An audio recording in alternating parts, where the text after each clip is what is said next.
চলে এলাম বাড়িতে।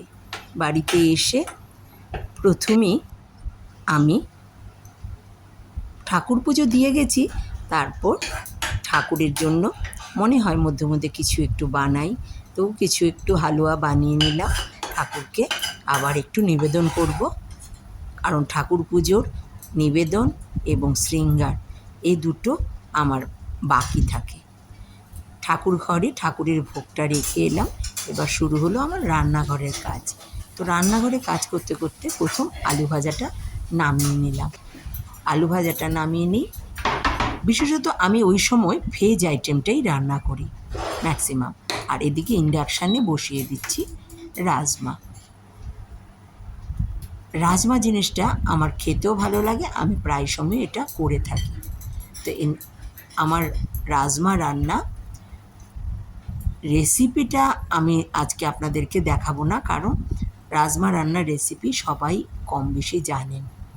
আমার দুপুরের যে ব্যস্ততা এটা দেখাচ্ছি, যে আমি রোজ দুপুরবেলা এইভাবে আমার সময়টা কাটে। সেদিন ছিল লাস্ট ব্লগে আমি দেখিয়েছিলাম আমার ছুটির দিনের সকালবেলাটা থেকে। এখন আমার দুপুরবেলা, এখন শুরু হয়ে গেল আমার দুপুরের রান্না। তার সাথে আমি কিন্তু অনেকটা রাত্রির রান্নাটাও করে রেখে দিই, কারণ আজকালকার দিনে খুবই কম বাড়ি আছে যেখানে দুবেলা পুরোদমে রান্না হয়। রান্নাটা আমি চেষ্টা করি তাড়াতাড়ি করতে, কারণ আমার আবার এদিক দিয়ে ঠাকুরের যে ভোগ বানিয়ে রেখে এসেছি ওইখানে একটু নিবেদনও করতে হবে। তো রান্নাটা শেষ করে ফেলি চলুন। রান্না করার সময় অ্যাটেনশন নেওয়াটা খুব দরকার, কারণ অ্যাটেনটিভ না হলে সেই রান্নায় ইনগ্রেডিয়েন্টসের একটা অভাব হবে, না হলে বেশি হবে, তারপর রান্নাটা ভালো হবে না। তাই রান্নাঘরে মনোযোগ। জানি না অন্যদের কি, আমার কিন্তু রান্নাঘরে যখন রান্না করি তখন আমি কথা বলি না। আমি যখন স্কুলে থাকি তখন আমার হেল্পার চলে আসে, হেল্পার এসে ডাস্টিং ক্লিনিংটা করে দিয়ে যায়। তার সাথে যা রান্না করব ওকে আমি আগের দিনই বলে রাখি, কিছুটা প্রিপারেশান করে রাখতে, কিছুটা যেটা ওর দ্বারা সম্ভব ওইটাই ও করে রাখে, বাদবাকিটা আমি এসে করে কমপ্লিট করে তারপর আমি রান্নাটা করি। রান্না হচ্ছে মানুষের এত বড় এবং এত একটা পুরনো কাজ, যার দ্বারা আমরা এই সংসারটাকে বেঁধে রাখি। এই সংসারটা কিন্তু আমাকে চেয়ে যাই বলো অনেক কিছু, কারো ড্রয়িং রুম, কারো, আমি বলি এই সংসারের কেন্দ্রে যদি একটা ঘর থাকে সেটা হচ্ছে রান্নাঘর। আর সেই রান্নাঘরের পরিষ্কার পরিচ্ছন্নতা থেকে শুরু করে ওই রান্নাঘরের পরিবেশ যত সুন্দর এবং যত নিট অ্যান্ড ক্লিন থাকবে, আমাদের নিজেদের মধ্যে একটা ততটাই পজিটিভ ব্যাপার চলে আসবে। রান্না করতে করতে আমাদের সবসময়ই একটা পজিটিভ ভাব নিজের মধ্যে আনতে হবে। রান্নাই হচ্ছে স্বয়ং মা লক্ষ্মী, যেখানে আমাদের হাত দিয়ে ওইখানে উপস্থিত থাকেন।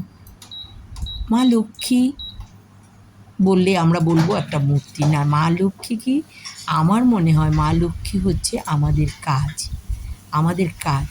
আর আমাদের কাজটা জানেন তো তখনই সুন্দর হবে যখন আমাদের মনটা ভালো হবে। তাই আমি প্রায় ম্যাক্সিমাম সময় এই কথাটা চিন্তা করি যে একটা ঘরের লক্ষ্মী কি মেয়ে লোক? আমার মনে হয় একটা ঘরের লক্ষ্মী হচ্ছে পুরুষ লোক। ওই ঘরের পুরুষটি মেয়েটিকে যতটা শান্তি দেবে, মেয়েটা তার কাজে ততটুকু পারদর্শী হবে এবং ততটুকুই সংসারটাকে ভালোবাসবে। তাই আমি সবসময় বলি যে লক্ষ্মী পুজো মেয়েদের সাথে সাথে পুরুষদেরও খুব করতে হয়। লক্ষ্মী পুজোটা সবার জন্য। রান্না কমপ্লিট হয়ে গেল, এখন চলে এলাম ঠাকুর ঘরে। কিছুটা পুজোর আয়োজন সকালবেলাই তো করে যাই, ঠাকুর তুলে ঘর মুছে পুজো একটু দিয়ে চলে যাই। এখন আমি বসে, কেউ আমাকে তাড়া দেবে না, বসে বসে ঠাকুরের শৃঙ্গার করাবো, তারপর ঠাকুরের ভোগ দেবো।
সকালবেলা উঠে না আমার পুজো হয় ঠিকই, কিন্তু মনের মতো কমপ্লিট করে পুজো দিতে দিতে আমি স্কুল থেকে এসে আমার একটু ঠাকুর ঘরে বসতে হয়।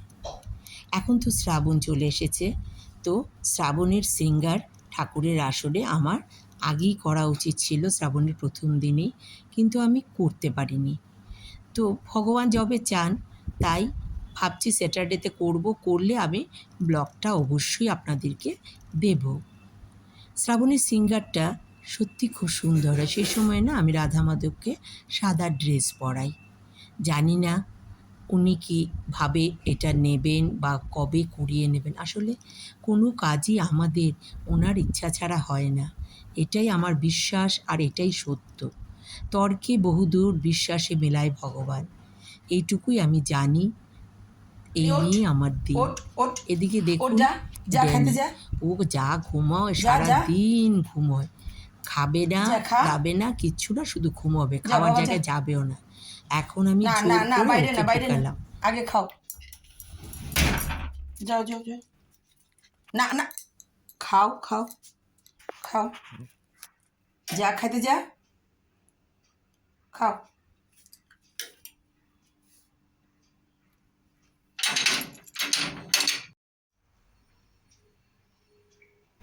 একটা বেজে যাচ্ছে, এখন আমার খাওয়ার পালা। তার আগে রান্নাঘরটা একটু গুছিয়ে নিলাম। রান্নাঘরের মেন পর্ব কিন্তু আমার শেষ হয়ে গেল আজকে না, আমার সবসময় এই যে রান্নাঘর থেকে প্রপার টাইমে বেরিয়ে যাওয়াটা আমার, সারাদিন রান্নাঘর কিন্তু আমার ভালো লাগে না, সারাদিন রান্নাঘরে থাকতেও ভালো লাগে না, রান্না করতেও ভালো লাগে না। এটা ভালোই বলুন আর মন্দই বলুন, এটাই হচ্ছে আমার সিস্টেম। ডাইনিং টেবিল সেজে গেছে, রাত্রিবেলায় যেটা টুকটাক করার করে নেব, আর রাত্রিবেলায় পরের দিন সকালের একটু প্রিপারেশন আমার করে রাখতে হয়, কারণ আমি তো বেরিয়ে যাই। এর জন্য ডিসিপ্লিনে থাকতে গেলে কিছুটা পাওয়া এবং কিছুটা ছাড়া, এই দুটোর মধ্য দিয়ে থাকতে হয়। আমার দিনটিও কিন্তু এইভাবেই চলছে। Thank you.